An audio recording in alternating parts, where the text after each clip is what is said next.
Assalamualaikum warahmatullahi wabarakatuh. Hari ini saya nak kongsi tutorial ataupun cara isi borang saringan penerima vaksin COVID-19. Borang ini saya dapatkan dari Hospital Gua Musang Kelantan. Jadi, pertama sekali apabila anda tiba di pusat pemberian vaksin masing-masing, pastikan terlebih dahulu anda dapatkan borang saringan penerima vaksin COVID-19 ini dari petugas di kaunter. Kemudian isi maklumat dalam borang ini, isikan nama, nombor kad pengenalan, tarikh dan nombor telefon. Kemudian kita tengok kepada kriteria ya ataupun tidak.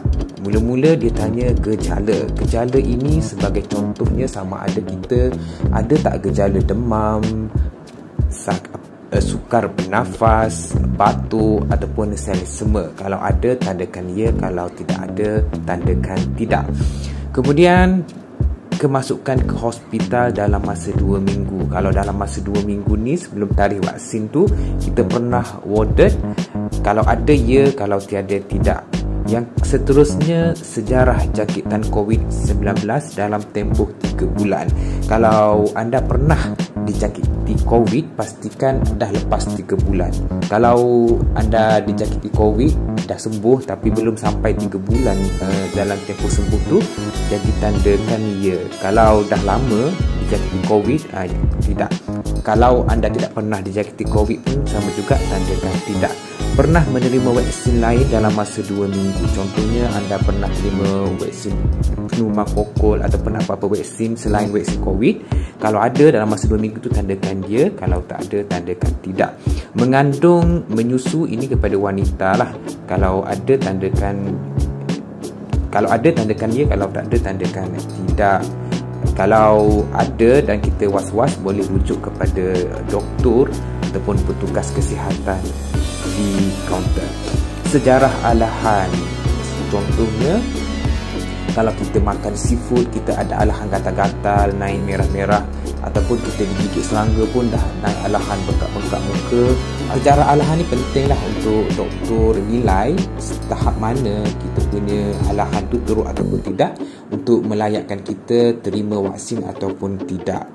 Okey, seterusnya penyakit kronik yang tidak terkawal macam asma, obesiti, sakit jantung ataupun sebagainya. Kalau anda ada apa-apa penyakit tapi anda tak tahu penyakit itu kronik ataupun tidak, boleh tanya petugas kesihatan di kaunter.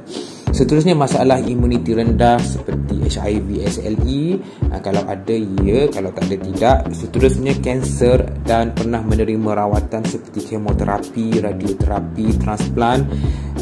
Kalau ada ya, kalau tak ada tidak. Dan gangguan pembekuan darah, ini kalau tak faham boleh tanya petugas kesihatan di hadapan. Seterusnya dah selesai tanda kriteria tadi, tanda tangan dekat penerima vaksin tu, tanda tangan kita lah yang nak terima vaksin, tulis nama, tulis nombor kad pengenalan. Butir-butir penilai ni tinggalkan kosong, ini doktor yang akan tanda tangan dan cop. Okay, seterusnya borang persetujuan suntikan vaksin COVID-19. Borang ini diberi 2 salinan lah, sama je. Okay, baca borang persetujuan suntikan vaksin COVID-19 ni. Kalau nak cepat, baca yang saya sertakan sekarang ni, saya bacalah. Vaksin COVID-19 diberi bagi mengawal penularan COVID-19 di negara ini. Apabila semakin ramai orang mendapat vaksinasi, semakin ramai penduduk membentuk antibodi dan seterusnya mengurangkan kebarangkalian kejadian penyakit COVID-19 yang lebih teruk.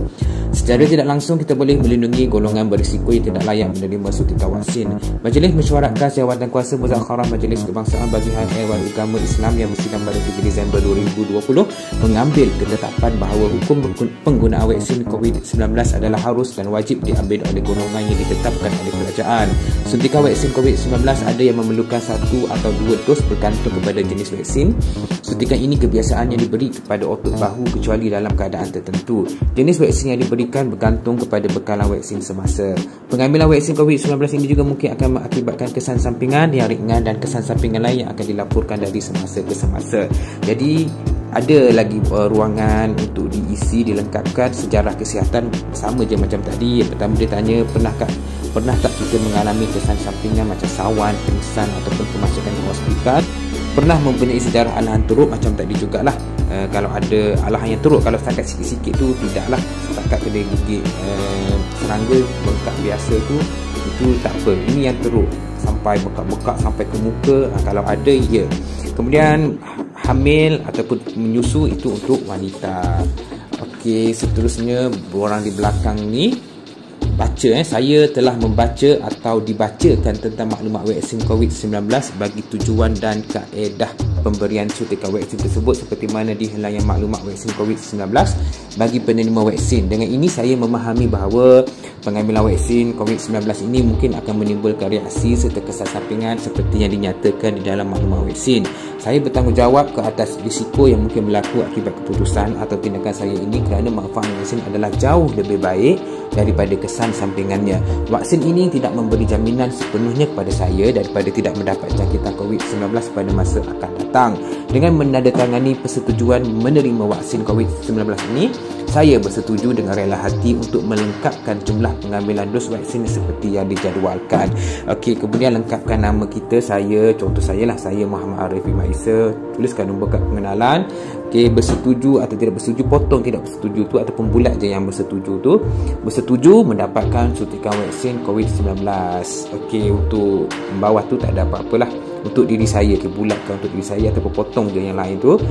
Di bawah jagaan saya bernama, okey, yang itu tak ada apa, tinggalkan kosong. Nombor kad pengenalan polis tentera itu pun tinggalkan kosong. Okey, kemudian tanda tangan penerima waris, tanda tanganlah sama ada atas boleh, kat bawah ni pun boleh.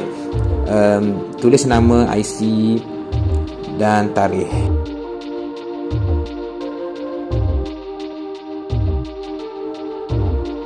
Okey, tanda tangan saksi ni biarkan kosong. Ini doktor yang bertugas akan cop dan tanda tangan.